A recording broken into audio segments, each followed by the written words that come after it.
ఉత్తరప్రదేశ్లో ఘోర రోడ్డు ప్రమాదం జరిగింది. కాన్పూర్ సాగర్ హైవేపై అతివేగంగా వెళ్తున్న ఓ ట్రక్కు స్కూటీని ఢీకొట్టింది.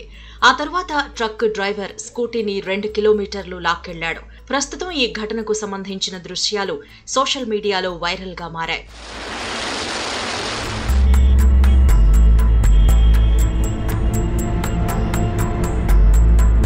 మహోబా పట్టణానికి చెందిన ఉదిత్ నారాయణ్ చాన్సోరియా తన మనవడు సాత్విక్ ను స్కూటీపై ఎక్కించుకుని మార్కెట్ కు బయలుదేరాడు. మార్గ మధ్యంలో వీరు ప్రయాణిస్తున్న స్కూటీని ఓ ట్రక్కు ఢీకొంది.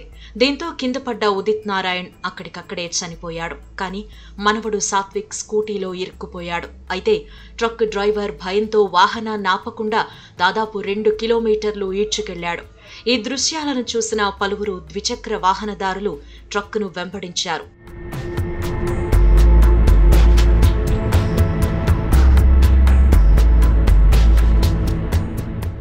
కానీ డ్రైవర్ ఎంతకీ ట్రక్కును ఆపకపోవడంతో రోడ్డుపై అడ్డంగా బారికేడ్లు, రాళ్లు పెట్టాల్సి వచ్చింది. అప్పటికే తీవ్ర ఆగ్రహంతో రగిలిపోయిన స్థానికులు డ్రైవర్ను చితకబాదారు.